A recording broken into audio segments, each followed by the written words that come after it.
दोस्तों, आइए आज जानते हैं कि माता सीता का जन्म या प्रकट होने के संबंध में 3 रहस्य। लेकिन वीडियो शुरू होने के से पहले हमारा एक निवेदन है कि अगर हमारे चैनल पर आप नए हैं तो चैनल को सब्सक्राइब, वीडियो को लाइक तथा शेयर और कमेंट करना न भूलें। तो आइए जानते हैं 3 रहस्य क्या है। पहला है, देवी सीता मिथिला के राजा जनक की ज्येष्ठ पुत्री थी, इसलिए उन्हें जानकी भी कहा जाता है।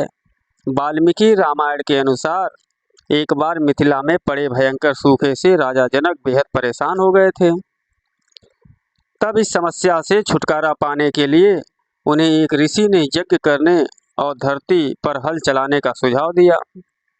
उस ऋषि के सुझाव पर राजा जनक ने यज्ञ करवाया और उसके बाद राजा जनक धरती जोतने लगे। तभी उन्हें धरती में से सोने की डलिया में मिट्टी में लिपटी हुई एक सुंदर कन्या मिली। उस कन्या को हाथों में लेकर राजा जनक ने उन्हें सीता नाम दिया और उसे अपनी पुत्री के रूप में अपना लिया। नंबर 2, अद्भुत रामायण के अनुसार सीता रावण की बेटी थी। इस रामायण के अनुसार सीता का जन्म मंदोदरी के गर्भ से हुआ था। मंदोदरी रावण के डर से कुरुक्षेत्र में आ गई और वहां उन्होंने इस कन्या को जन्म दिया, फिर उसे भूमि में दबा दिया और फिर सरस्वती में स्नान करने के बाद वह पुनः लंक चली गई।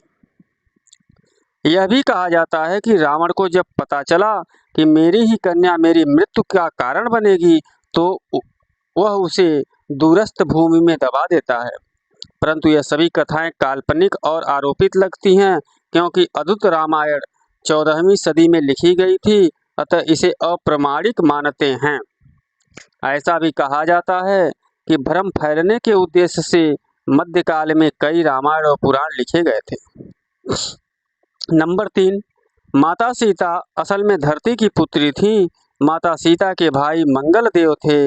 सीता विवाह के समय एक प्रसंग आता है कि विवाह का मंत्रोच्चार चल रहा था और उसी बीच कन्या के भाई द्वारा की जाने वाली रस्म की बारी आई।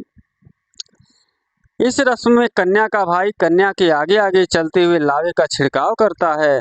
विवाह करवाने वाले पुरोहित जी ने जब इस प्रथा के लिए कन्या के भाई को बुलाने के लिए कहा, वहां समस्या खड़ी हो गई, क्योंकि जनक का कोई पुत्र नहीं था। ऐसे में सभी एक दूसरे से विचार करने लगे।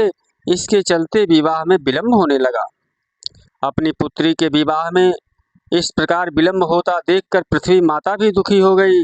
तभी अकस्मात एक श्याम वर्ण का युवक उठा और वो इस रस्म को पूरा करने के लिए आकर खड़ा हो गया और कहने लगा कि मैं हूँ इनका भाई हूँ। दरअसल वह और कोई नहीं बल्कि स्वयं मंगल देव थे, जो वेश बदलकर नवग्रहों सहित श्री राम का विवाह देखने को वहाँ उपस्थित थे। चूँकि माता सीता का जन्म पृथ्वी से हुआ था और मंगल भी पृथ्वी के पुत्र थे, इस नाते वे सीता माता के भाई भी लगते थे। इसी कारण पृथ्वी माता के संकेत से वे इस विधि को पूर्ण करने के लिए आगे आए। अनजान व्यक्ति को इस रस्म को निभाने को आता देखकर राजा जनक दुविधा में पड़ गए। जिस व्यक्ति के कुल, गोत्र एवं परिवार का कुछ अता पता न हो, उसे वे कैसे अपनी पुत्री के भाई के रूप में स्वीकार कर सकते थे। उन्होंने मंगल से उनका परिचय, कुल एवं गोत्र पूछा। राजा जनक के आपत्ति के लिए जाने के बाद मंगल देव ने कहा कि हे राजन, मैं अकारण ही आपकी पुत्री के भाई का कर्तव्य पूर्ण करने को नहीं उठा हूँ। मैं इस कार्य के सर्वथा योग्य हूँ। अगर आपको कोई शंका हो तो आप महर्षि वशिष्ठ एवं विश्वामित्र से इस विषय में पूछ सकते हैं। ऐसी वाणी सुनकर राजा जनक ने महर्षि वशिष्ठ एवं विश्वामित्र से इस बारे में पूछा। दोनों ही ऋषि एवं रहस्य को जानते थे, अतः उन्होंने इसकी आज्ञा दे दी। इस प्रकार सभी की आज्ञा पाकर मंगल देव ने माता सीता के भाई के रूप में सारी रस्में निभाई। हालांकि इस घटना का उल्लेख रामायण में बहुत ही कम मिलता है। वीडियो अच्छी लगी हो तो कमेंट जरूर करिएगा। जय श्री राम, जय माता जानकी।